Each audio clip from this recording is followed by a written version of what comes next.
and make probably my favorite sandwich, which is a Reuben sandwich. So I'm going to show you how to do that with any potential leftovers that you might have. Now, my Instant Pot is, I believe this is an 8-quart, but you know, they come in different sizes, they come in different brands. Mine is actually the Instant Pot brand, but you know, they're all basically the same. They all work the same. This recipe will work in a 6-quart. It will work in the 8-quart. It will work in, you know, any Instant Pot that you have. So I know they can be a little bit intimidating. I actually had this. I bought it, and it probably sat in the box unused for 6 months because I was like, you know, it's a little intimidating, even for someone who really likes to cook and likes to experiment. But then I was like, you know, I'm just going to try this thing, and oh my goodness, am I ever glad I did. I love it. I find the food tastes moister, the meat. I've cooked pot roasts, I've cooked corned beef, I've made just many different things in it, and it just tastes more moist. It doesn't dry out. Even in a slow cooker, I've cooked corned beef in my slow cooker for years. It tastes better cooked in here. So I wanted to show you how to do it. Now, an important thing to look for in the grocery store when you're buying a corned beef. A corned beef is a brisket. It's a cut of beef off of the cow that is a huge, I mean, it's like this big. It's twice plus the size of this thing. But the front end of it is the point cut, and the back end of it is the flat cut. I believe I've got it right. It's either the front end's the point, could be backwards. This could be the front, that could be the back. But anyway, you can buy 2 types of corned beef, a point cut and a flat cut. I prefer the flat cut. The point cut has way too much fat throughout the meat, and it does not slice as easy as the flat cut. So look for flat cut, and it'll say that right on the package. Now, I already, inside your package of corned beef will be a little plastic baggy type thing with spices in it. I already put the spices down in the bottom of my pot. So I just went ahead and cut that and put that down in the bottom. That's all that's in there. And I'm going to put the corned beef fat side down. Now, it does have a fair amount of fat, but that's okay. You want that because that's going to keep it tasty and add a lot of flavor to it. And you will have, anytime you're using an Instant Pot, you have to add some kind of liquid. It needs at least a cup because it builds up pressure. So what I'm going to do, and this will vary depending on the size of your corned beef and the size of your pressure cooker or the Instant Pot, which is basically a pressure cooker. You want to put enough water in it, that's all you need, to come up just barely touching the top. That's probably in mine, let's see, I think I had like 6 cups. That's about 4.5 cups of water. That's all you need to do. Now, you want to take your lid, put it on there, and turn it to where it seals. Well, let me show you something else. You need to always make sure that this little gasket, this little rubber gasket, is securely down in, there's some clamps there, and you want to make sure that that's securely in there. Then put your lid on. Come on, you. You got to kind of wiggle it around a little bit till it gets down in there, and then it says on here, open and close. There'll be a little knob on the top of yours. It will say sealing and vent. You want to make sure that it just turns real easy, that it's on sealing.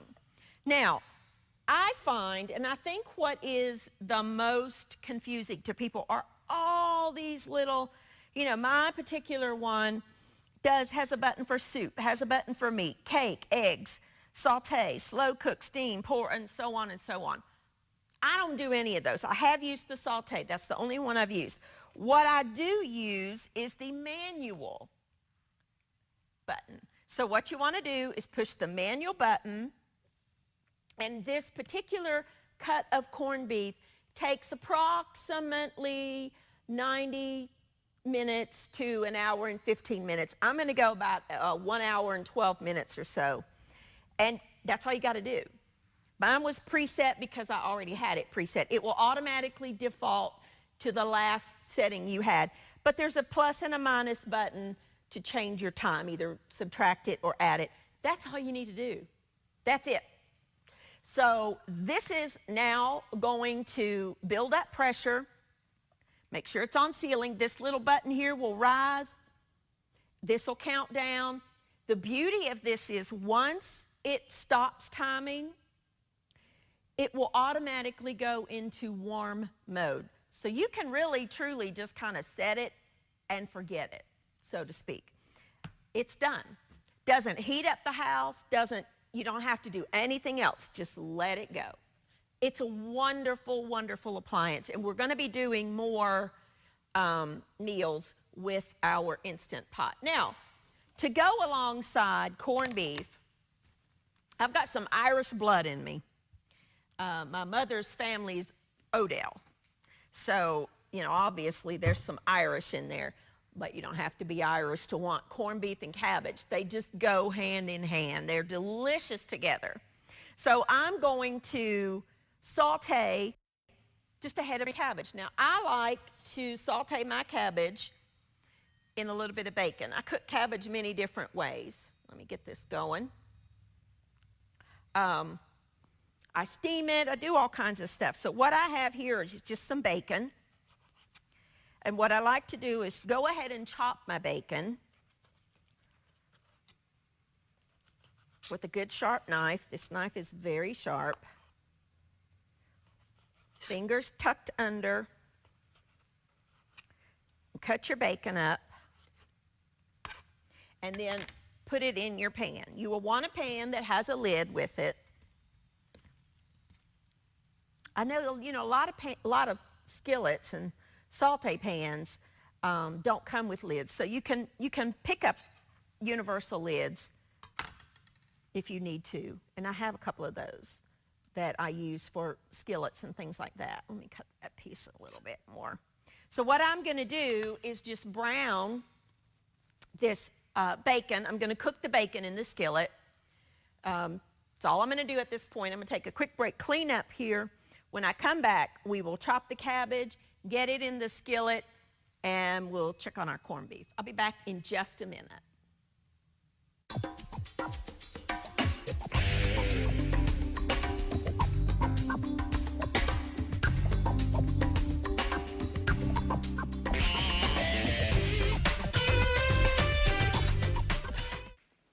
All righty, now, I moved the Instant Pot to over there so I could work a little bit, but I've got my bacon.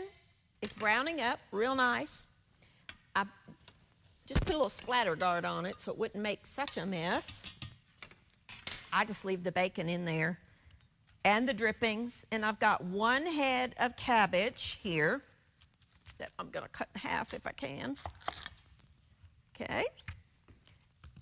And you can cut it into any shape you like. I just kind of like little thinner shreds. I cut it in half this way, and then I just cut it into little shreds. I love cabbage. I would say it probably is my favorite vegetable, although I really like all kinds of vegetables. But you can cut it in any shape that you want. I just like these little thin, little ribbony shapes. Where's my there it is. And as I cut it, I'm going to add it to the skillet with the bacon and all those drippings, because that's flavor, my friend. Okay, cut a little more. You could use red cabbage for this too if you wanted. Up to you. Just put a little more cabbage in there, because I love cabbage. I would just about rather have the cabbage than the corned beef. love it. And it's so good for you. I like to just separate it a little bit before I put it in the skillet. Just a little bit. That was about 6 slices of bacon or so. And 3/4 of a head of cabbage. That'll be plenty. Stir it all together. You want to cut your heat down just a little bit. Mine's on like medium. Add some salt. About 1/2 teaspoon. That's a 1/2 teaspoon measure. And some pepper, as much as you like. You know me, I like pepper. Stir that all together. Now, you really want to get that cabbage coated with the bacon drippings. It doesn't take very long at all to cook. And I like to add a little bit of butter to mine. If you had some caraway seed, caraway is delicious in the cabbage. I just don't have any, but sometimes I add it. Add some butter to it, just adds a wonderful little flavor. Stir that in. Scrape up the bottom as you can, as that cabbage will release a lot of liquid. And so we're gonna scrape up the bottom, get those bits, that flavor off the bottom of the pan. You don't want to waste that. And that's it. Turn it down. I'm going to put it down to like, mine goes from 1 to 9. I'm going to put it down to like 4. And I'm going to cover it and let that go for just a few minutes. Doesn't take it long. I don't like my cabbage really, really mushy. I like it more, not crunchy, but kind of in between. Now, if by some chance you happen to have any leftovers, and I actually already have a corned beef cooked because it does take quite a bit of time. So I just took this out of the broth earlier. If you have any leftovers, you could make an absolutely fabulous sandwich with that, which is what I'm going to do today. We're going to make a Reuben sandwich, and we're going to actually make our own homemade Russian dressing. I have here, I'm going to show you how to do the dressing. I have here just some mayonnaise, about 3/4 of a cup or so. I'm going to add some chili sauce. Just, you buy it right there where you buy barbecue sauce. I'm going to add some ketchup. We're going to add a little bit of salt and pepper and some sweet pickle relish. And folks, that's all there is to Russian dressing. Of course, you could buy it if you wanted to. And there you go, a quick and easy Russian salad dressing. If you left out the chili sauce, you would have Thousand Island salad dressing. That's the difference between the two. So you just want to kind of stir that, set it to the side. To make a Reuben sandwich, whoops, let's go back to my cabbage. You want to kind of stir that ever so often because you don't want it to burn. You don't want it to stick. This is not a non-stick pan. This is a stainless steel pan. That smells so good. To make a good Reuben sandwich, there's a couple of things you need to know about your corned beef. First of all, let me get a spatula here to help me.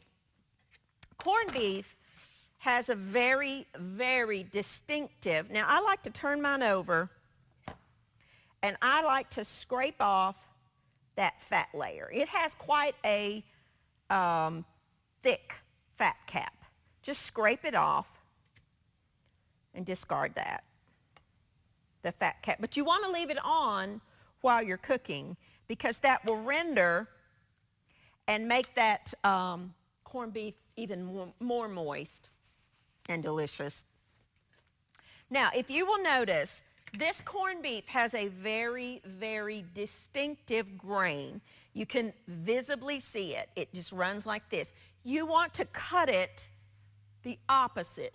You want to cut it against the grain. So my grain is running like this, so I want to cut my slices the other way. And what that will do is make short little fibers so it's not quite as chewy. If you cut it with the grain, you're going to have a massive, massive chew to it. This is so good. Oh, look how that just slices so beautifully. And look how moist. I mean, really, this is just very, very moist. Let's try it. Oh my goodness, it's so good. Absolutely delicious. So we're going to slice it. That other little piece, let's scrape off that fat cap. I want to leave it on there for cooking. I just don't want to eat it. And see, the beautiful thing about that flat cut, the middle part of it, this is all meat. Whereas if you bought that point cut, you would have a whole lot. The grain is running this way. So I'm going to slice it against the grain. This is absolutely delicious, people. And all you use is that little spice packet and water. That's it, in your Instant Pot. And in approximately 90 minutes, you're going to have a delicious, tender, moist corned beef cut from what is really a very tough cut of meat, the brisket. But it just, oh, it's just delicious. I just can't describe to you how good it truly is. All right, I'm going to take a quick break, just clean up, leave this here. When I come back, I'm going to show you how to make the Reuben. Cabbage will be done, and we will get to eating. I'll be back in just a minute.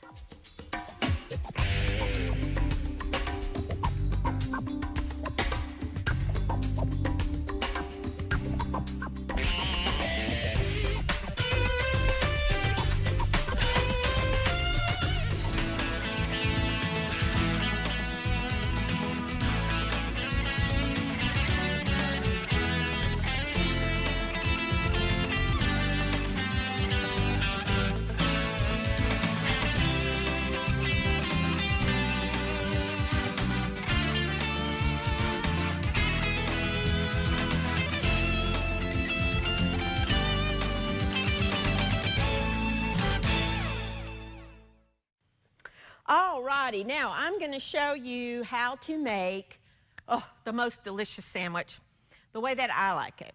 Now, I have here Jewish rye bread, which is what I like. My Reuben is typically served on rye bread, and I personally like seeded. Now, you can get it two ways. You can get it no seeds or seed. I like Pepperidge Farm, and I like the seeded Jewish rye bread. And that's what it looks like.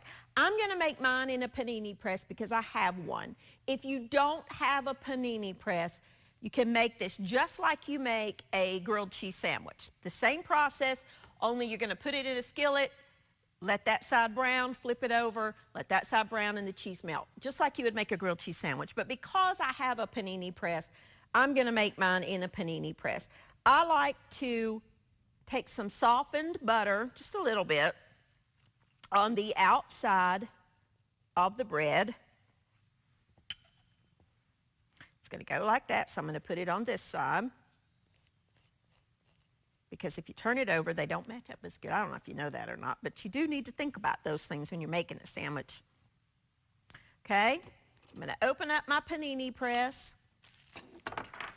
I'm going to spray it just a little bit, even though it has nonstick spray coatings. I'm going to put one piece of that down.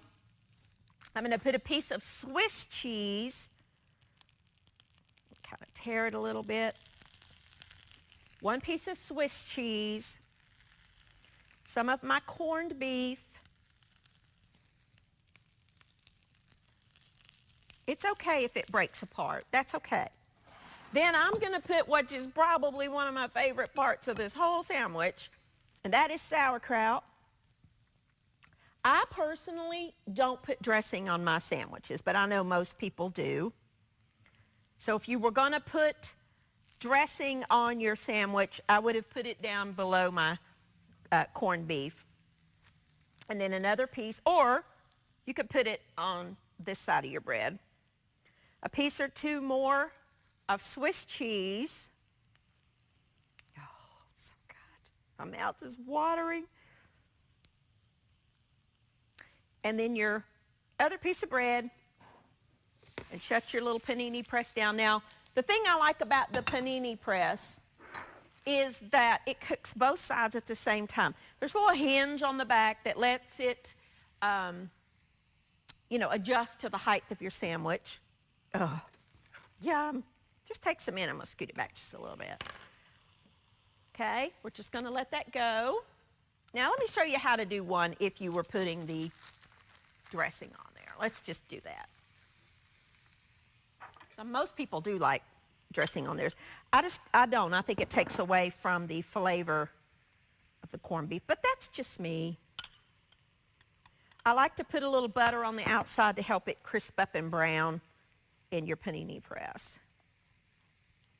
Okay, so if you were going to use the dressing, turn over one side of your sandwich and put you some of the dressing down on the bottom. A slice of Swiss cheese. I like to put a slice of Swiss cheese on both sides because that helps it to stay together as the cheese melts. It acts almost like a glue. Put some of your corned beef on there. This is so tender, it's just literally falling apart. And then some sauerkraut. You've got to have sauerkraut on a Reuben sandwich. I mean, I think you do. Obviously, you do whatever you like. If you don't like sauerkraut, you could leave it off. But traditionally, it does have sauerkraut. And I like to drain my sauerkraut as much or as little as you like. Then some more Swiss cheese. And then your other top. Let's check our sandwich. Doesn't take very long at all.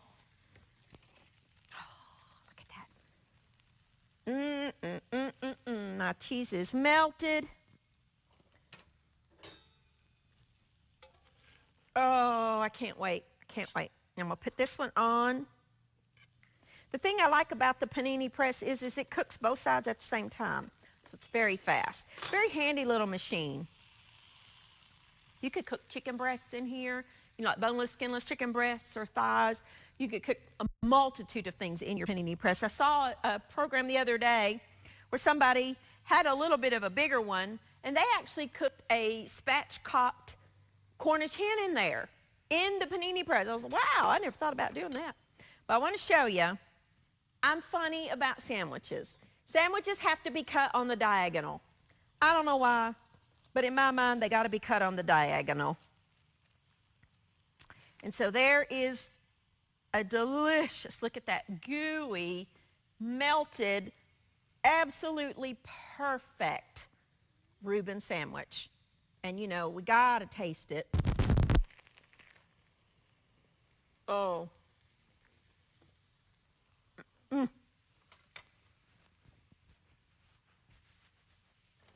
So good. So, so good. Absolutely delicious. Absolutely scrumptiously delicious. I like them made in the panini press, but again, if you don't have one, don't worry about it. Just use a skillet, a nonstick skillet. Do the very same thing I did. Put one side down. You can even take your spatula and press it a little bit until that cheese melts and your bread toasts, and then flip it over, and it'll be done, and it's good to go. Our cabbage is done. I like it just to be, a little bit on the crisp side. I just do not like my cabbage to be mushy. But you, of course, can cook it to whatever desired doneness that you like. So there's some great sautés in a matter of 5 or 6 minutes. And then if you want to serve your corned beef just as a dinner, feel free, just like that. Then if you have any leftovers, or honestly, I would cook that corned beef just to have this sandwich. You can make your leftovers into a delicious Reuben sandwich. Can't wait to dive into that. But there you go. Here's another one with our dressing on there. Look how pretty that is. That's just, oh, that's just the perfect sandwich. I need a little bit bigger knife than that one. I like them cut on the diagonal. You don't have to do that if you don't want to. But there you go. Using what I personally think is one of the greatest cooking appliances to come along in a very long time, our Instant Pot. Let's go over here, if we can get a camera shot here. Let me show you one quick little thing. Can we get a shot right here? Do I need to move this stuff? I caught him off guard on the cameras here. When this is done, whatever you're cooking, this little red button, as you can see, is just straight up. Okay, that's the pressure. You don't want to mess with that. Do not mess. You see what happens? That's going to release. Don't mess with that thing. When it's done and your countdown is over, there are two ways to release the pressure. You can let it naturally release, which is just leave it alone, and the pressure will gently release. Or, now I can't do it because it's still cooking, because it's cooking that second one. You can, I like to put a towel over top of this thing and move it over to venting, and that is what's called a quick release. You can do it either way. I've done it both. I can't, you know, some things I'm busy fixing the sides and I'll just let it naturally release. But if I'm in a hurry or I want to do something